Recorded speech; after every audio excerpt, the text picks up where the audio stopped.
I had a dream, and that dream is probably similar to yours. It's, you know, the statistic, it's mum, it's dad, 2.4 children, a cat, a dog, a beautiful home, and a white picket fence. You know the statistic. I'm not sure how I saw that zero point 0.4 of a child, but that child was there. And then, 23 years ago, my son Thomas was lying there fighting for his life. He was only 9.5 months old, and he had contracted pneumococcal meningitis.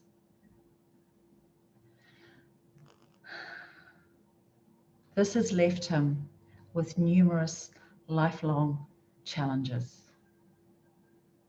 He's profoundly deaf. He's hemiplegic. He's got epilepsy. He's globally delayed. And he has an inability to communicate, or so I thought. In that moment, or in those weeks and months where Thomas was fighting for his life, so much was going on in my mind.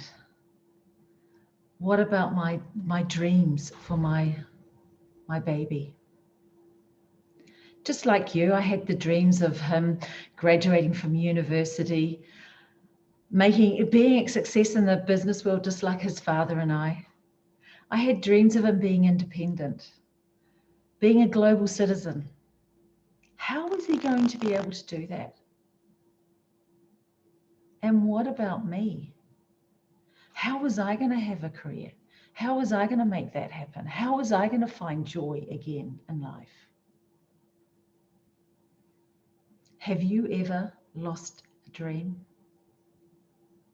Maybe it's not the same dream, but maybe you have lost a dream. So who am I? I'm Nicola Irvine. How did I get to be here speaking to you guys? Well, my husband and I were in America. My husband was serving with the US Navy. He's part of the Royal Air Force.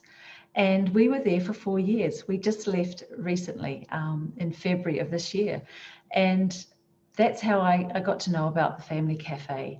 And this is why I'm here today to share one of my stories about how you can triumph despite all those lost dreams. Now, you may notice I've got this funny accent. Some of you may realize what it is. I'm a Kiwi, I'm a New Zealander, and just like any other bird, but not a Kiwi bird, we actually love to travel and we're adventurous souls. So you can normally find a Kiwi just about in any part of the world, despite them being a flightless bird. So there I was, my mind going round and round and round about all these dreams that I'd lost, about my boy, about my life, and how was that going to be? I was in this place where I was, like I said, spiraling. And in some ways I was numb. I was numbing out the pain.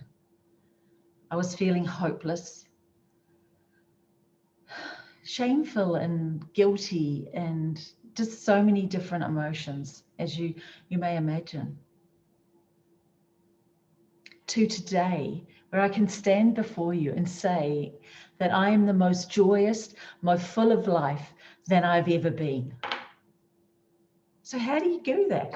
How do you go from this place of being hopeless, helpless, numbed out, and lost to a place where you're feeling the most joyous, most triumph, and you're learning to live again?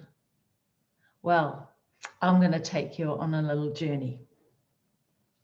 What I realized I had done is I had stuffed away all those emotions, all the pain, all that hopelessness, all the shame, all the guilt, all the rage and the fear about that incident, about Thomas and his meningitis, and the fact that he may have gone, he may have passed away. And I through my self-discovery, found that I really needed to feel my emotions. So how do you do that? Well, what I realized is that I had been storing them. And for me, I store things in my emotions. I can feel the burden and the weight. Maybe you can feel that weight on your shoulders. And what I like to call it now is my emotional backpack, because I could feel the weight of it. Now, I actually got my backpack here with me. And this is it. This is my emotional backpack. And you can see there's things in it. And yes, there were many emotions in my backpack. So let's explore what was in my emotional backpack. And maybe it's a similar thing for you. So in my backpack, there was fear. There was so much fear about life, about what was going to happen to my son. Not right here in this present moment, but also in the future. How is he going to graduate? How is he going to be a global citizen? How is he going to make his impact? How is he going to live? How is he going to communicate? All of those questions. So there was fear.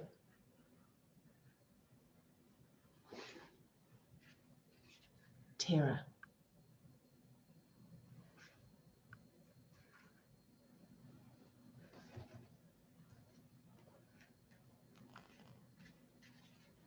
Rage.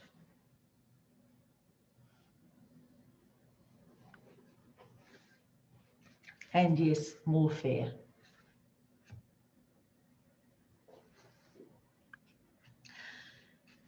And actually joy. There was joy that I wasn't feeling.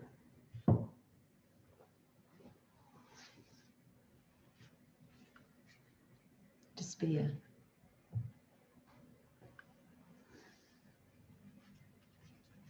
Ecstasy. Yeah, it's not the drug. It's actually ecstasy about life.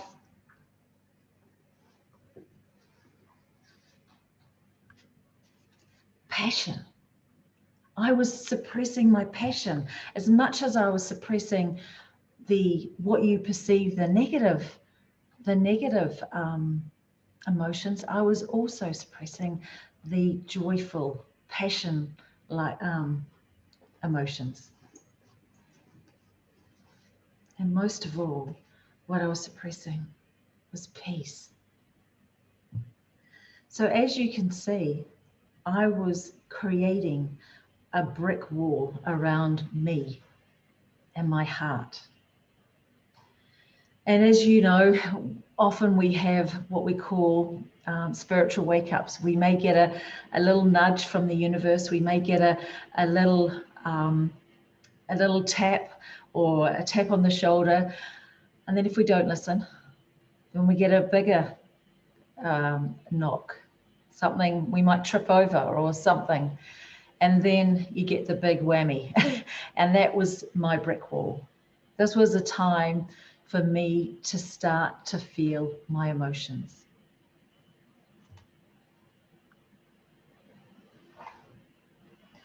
What emotions are you numbing out? Or what emotions are you suppressing? It may not actually be emotions. It may be you're surrounding yourself with people that don't support you. You may be not eating well, or whatever it might be. It's something that you're suppressing. Now, I've always been a positive person in my life. I'm the half full. Yeah, I see the half full glass. I see it like that. But I realized that seeing life half full, I wasn't actually really living a full life because I wasn't actually fully expressing myself. I was shut down. I wonder if you can relate to that. So as I felt my fear, my rage, my passion, my joy, I found my peace. And in that, I started to ask myself, And maybe it's myself because it's the little devil and the little angel on my shoulders. But I had started to ask myself different questions about what life meant to me and what joy and what dreams I had, because I had lost them. I had lost my dreams that I thought I had. So I questioned myself about what really. I just had a moment there where I thought I wasn't recording. Anyway, excuse me for that. I really had to question what life really meant to me. And what I came up with was three really core beliefs. And I call them the 3 E's. And this is really the foundation for me. And maybe you will come up with your own E's, B's, C's, whatever they may be. But for me, the 3 E's bring ease to my life, peace to my life, is that every road, there's an opportunity. Every road, every choice is an opportunity. And in every moment, you have a choice whether you react in fear or respond in love and hope. Just think about that road rage situation. You have a choice in that moment whether you honk the horn and get really angry, to act in fear and anger. Or you could say, let's just let that person in. I don't know what's happening in their day. To react in love and respond in love. And the third and final one is that everyone, and I mean everyone, has a gift. And really this is the crux of my talk today, is that even though in that moment where Thomas had a meningitis, I felt one of my dreams was lost. And indeed I felt all hope for my son was lost. I realized that everyone, and I mean everyone, has a gift. And so that actually has been the core driver for me to find and assist Thomas to find his gift. So where do you go from there? Well, what I needed to do was I needed to, like I said, feel my emotions. But then also I needed to look at my life in a very holistic way.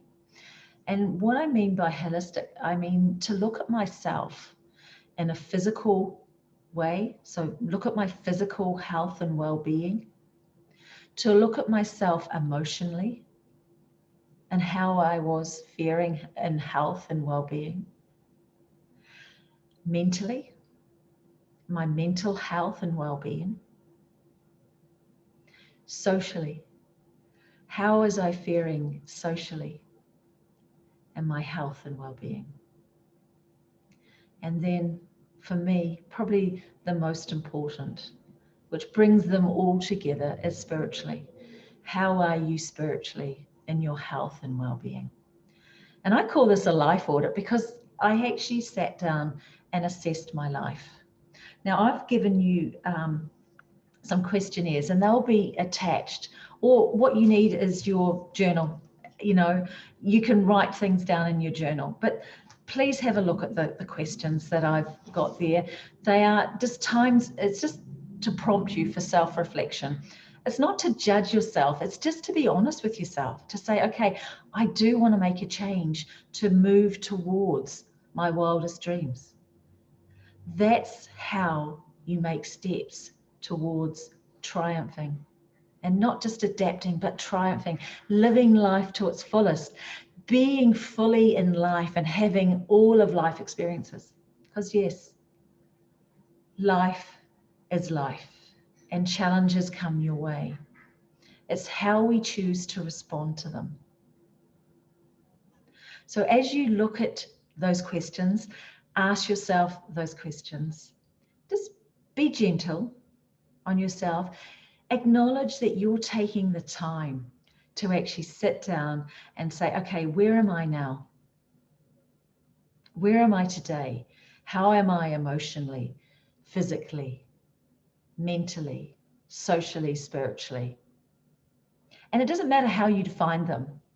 That's up to you. But for me, physically, obviously, is about my physical well-being, my exercise, my food intake. Do I need supplements? How am I supporting myself, whether it be with something like massage or reflexology or a plant-based diet or an Atkins diet, whatever is going to support you. Yoga. Mentally, what are you doing to support yourself mentally? Are you looking at different authors, or reading different books, or watching documentaries, or whatever mentally your mental well-being means to you? Socially, well, what are you doing? Do you have a tribe around you? How supportive are your family? Do you need to go and look for a new tribe? As part of my journey, I found a tribe for my creative side, my writing. I found a tribe for my spirituality. And then I've got a friends tribe and a family tribe. So what tribe actually, well, number of tribes support you in your social interaction emotionally? And that was a big thing for me because, like I said, I had that brick wall that wasn't allowing me to feel my emotions. So I went on a huge discovery internally to feel my emotions. Not only to feel my emotions, but then to get to a place where I could forgive not only myself, but others who I perceived had wronged me. So it's here from a place of forgiveness that my life has become so full. And lastly is spiritually. For me, that is yoga, that is being in nature, that is meditation and prayer and gratitude. And it's being with like-spirited people. That's how I started to look at my life and where I was and where I wanted to be. And the step between those two, from where you are to where you want to be, to where you really want to be, the deepest, most heartfelt, wildest dreams, where you want to be there, there's that one step that you need to take. Now, whether that one step is taking a walk for 5 minutes each day, or whether it's stretching for 5 minutes each day, or whether it's journaling for 5 minutes a day, what step is it for you? Or is it to reach out to someone by email, or to make that phone call that you've always wanted to make but you haven't? Whatever that is, note that down and take that step. Just that small step. I would suggest that you probably need to do it in those 5 areas, one step at a time. And that's it. Take those steps. So, my dreams. As I mentioned, I had all these dreams. And then I changed my dreams to these wildest dreams. And it's only when I reflected that I realized that even though I thought all those years ago that my dreams were shattered and lost and gone for good, when I dreamed my wildest dreams, I realized on reflection, my dreams have come even better than my wildest dreams. And it's been a ride. It's been a roller coaster. It's been a time of much self-reflection and a real hike. So I want to share with you some specific dreams that I had and where I am now.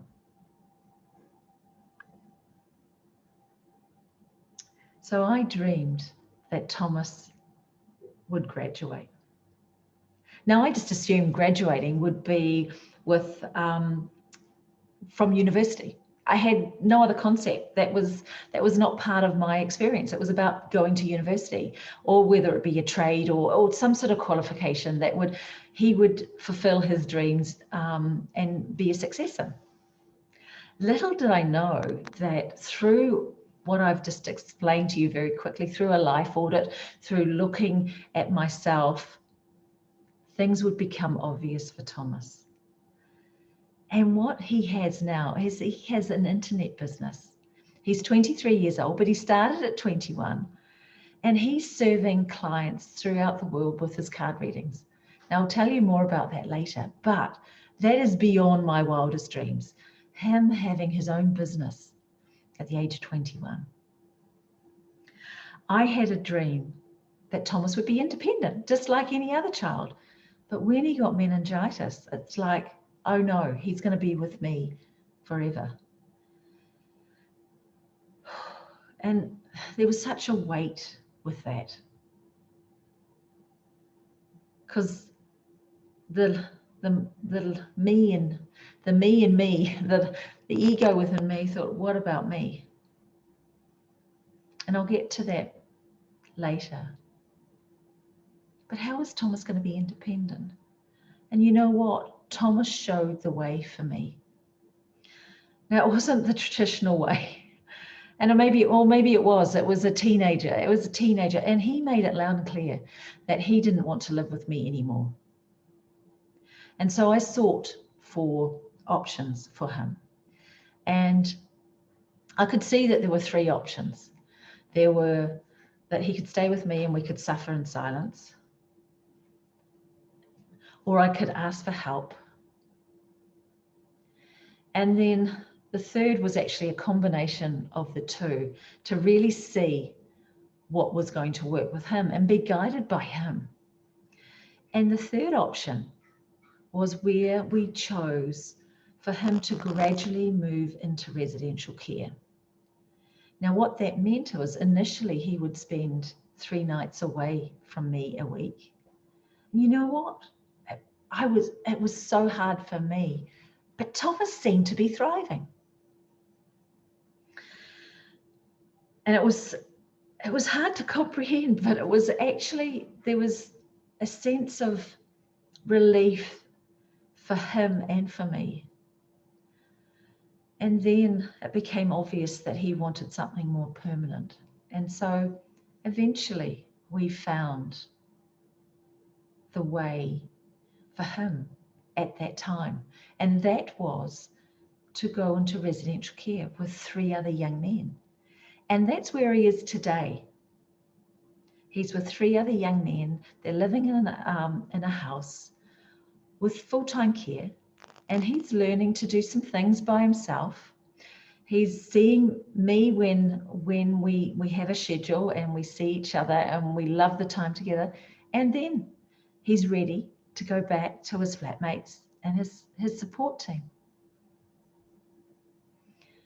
And now also he's made it blatantly obvious in so many different ways that he is now ready to make the next move. So as we speak, I'm about to put an offer on a home for Thomas. And he is going to be living, yes, with support, 24/7 support in his own home. This is in the very near future. And once he's stabilized and feels like he's home and just a sense of belonging there, I believe he'll want some flatmates around. Now, I'm not sure if that's going to be someone else with a challenge, or it's going to be someone who he just meets and he wants to share, and they want to share the house together. I'm not sure, but Thomas is finding independence, and it's just beautiful how he's doing that.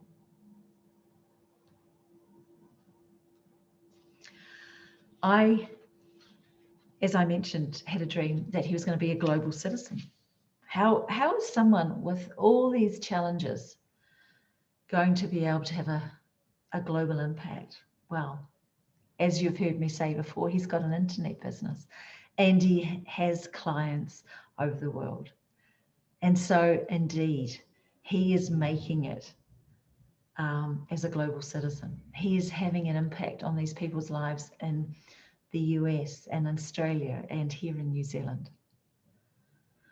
It just warms my heart, and I just hope and pray that he continues to make that impact. I dreamed that I would have a typical family. You remember that typical family, that mum, the dad, the 2.4 children. Well, I have now stepped into a family, and there are now my husband, myself, and 4 children. So you know what? I have got to a place beyond my wildest dreams. The 2.4 children, I've now got 4. So I've actually gone beyond my wildest dreams. And there's so much joy that comes with it. Yeah, it's hard work as well. It is hard work. Love them to bits, and they also challenge me. Challenge me to be the better me, which I'm truly, truly, truly grateful for.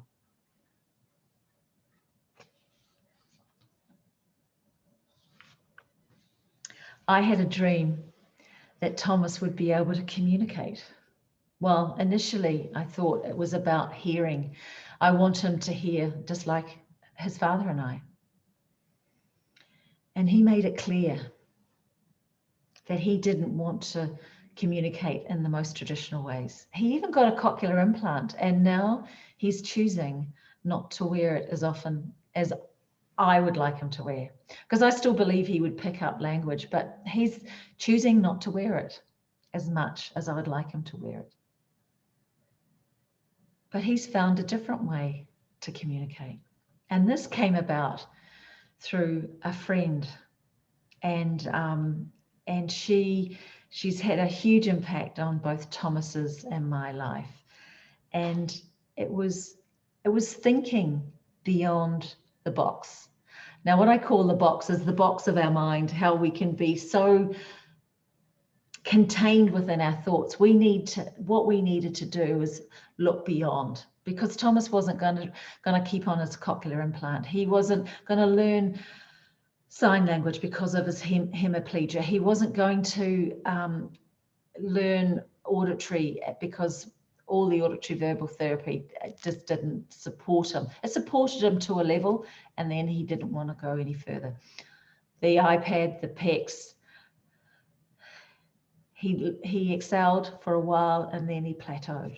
So what was obvious is he was going to find his own way, and indeed he has. And I'm going to share a video with you about that. And so just bear with me as I share my screen.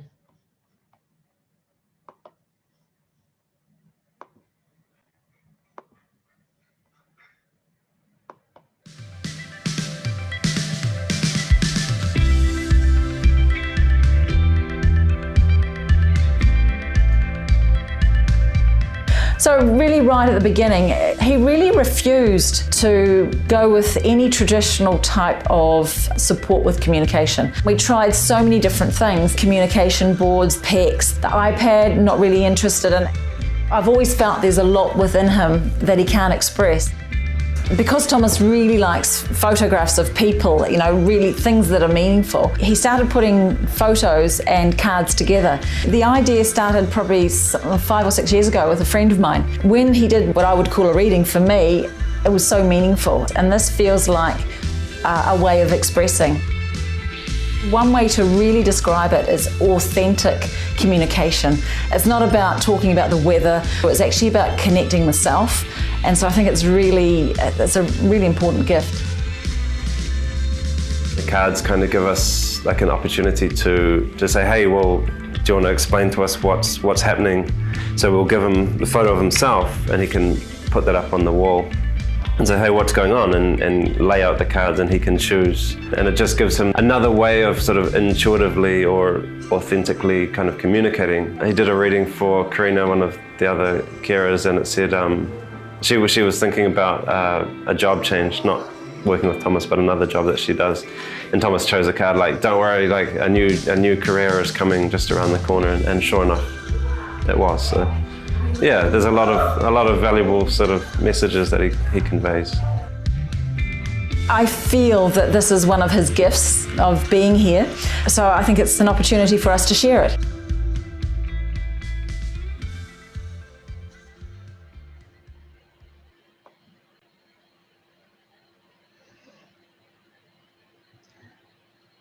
So Thomas wasn't supposed to walk or talk. We were told we should get on with our next child.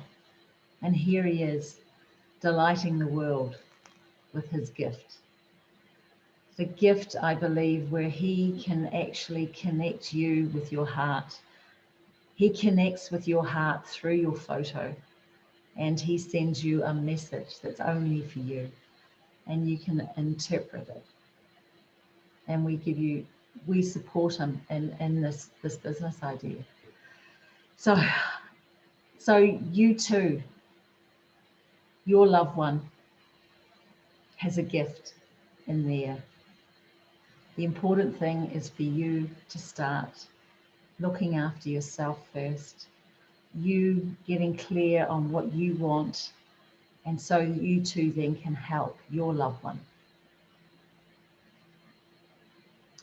So let's just take a moment.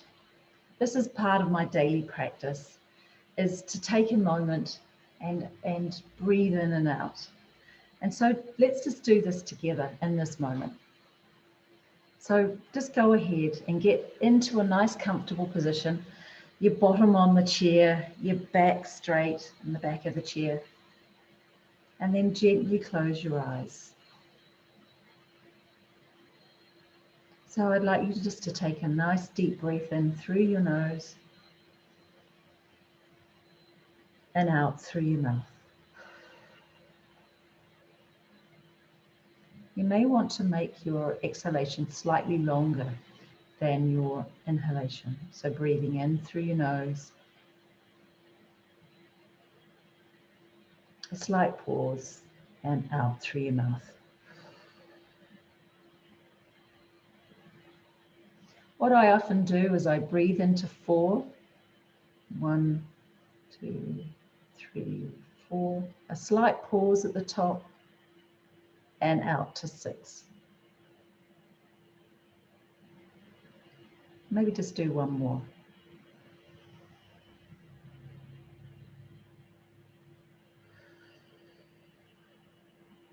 And just notice how relaxed you are feeling. And at this moment, I'd just like you to imagine that your feet are on the ground and your feet have roots, just like trees.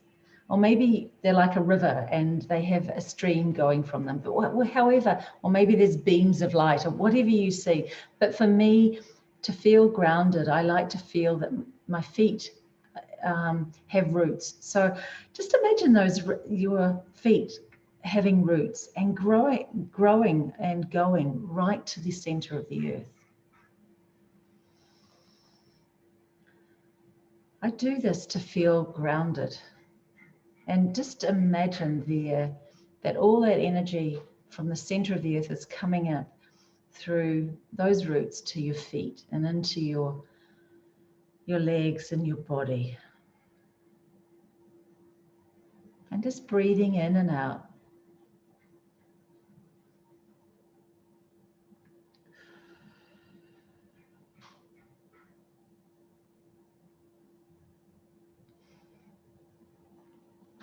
And you might want just also to imagine that above you is this endless source of energy. And just imagine that energy is coming down through your head,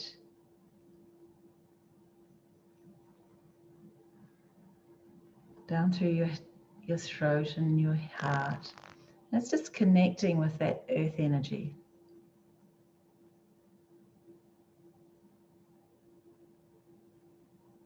What I find when I allow myself to be connected, both with the earth and both with the heavens and the skies above, that I feel very grounded and connected to all that is. And from this place, I can imagine my wildest dreams.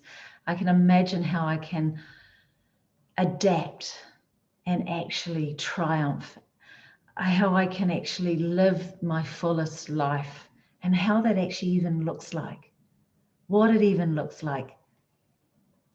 So just allow yourself a few moments to imagine what that might look like.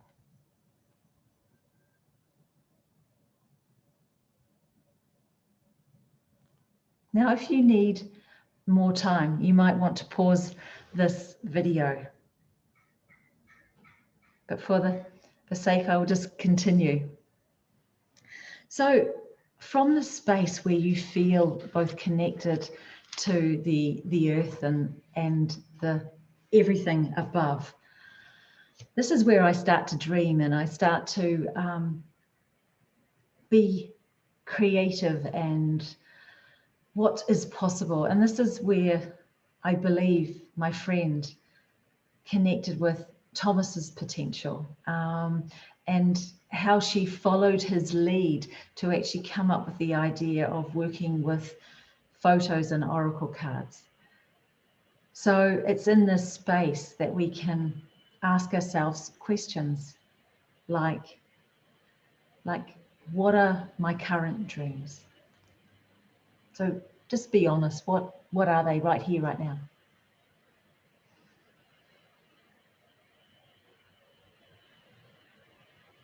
And if I was to dream my wildest dreams, how full life would be, living life again, feeling the most joyous that you could ever imagine.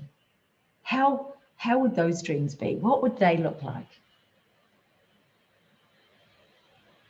Now, between each of these questions, you may want to pause the video as well so you can reflect. But just for the sake of moving on, I will just keep asking these questions. And what fulfills you the most? The wildest dreams or the current dreams? Up to you. For me, it's always been the wildest dreams, because they make me feel alive and passionate and motivated and just wanting to be in life, fully experiencing life. That's what I've done. I've asked myself these questions.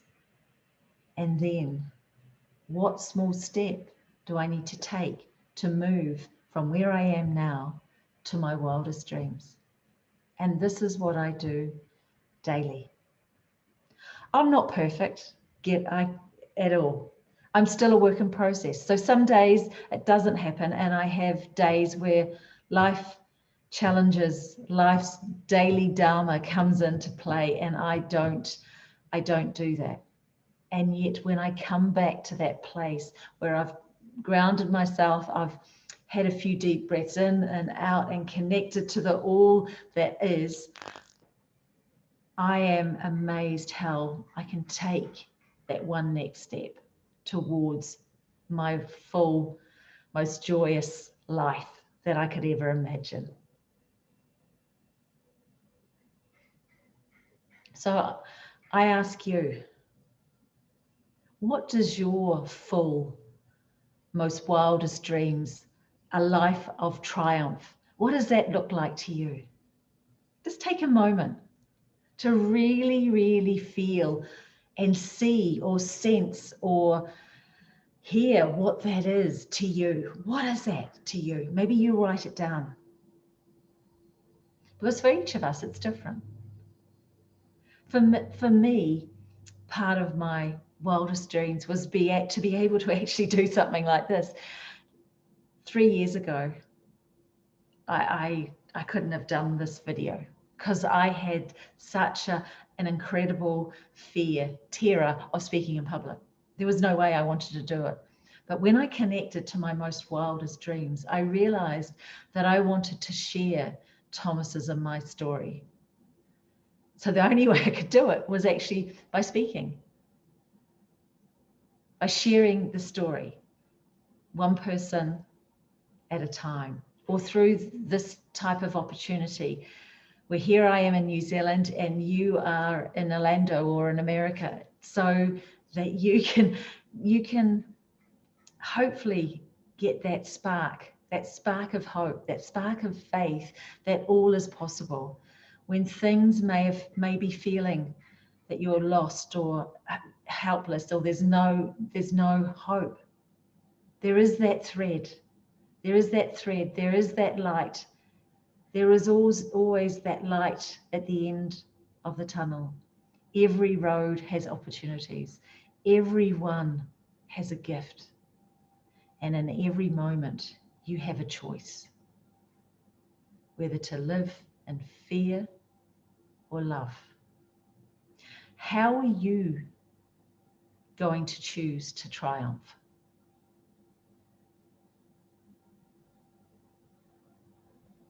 Are you going to choose to triumph for you, for your family, for your world?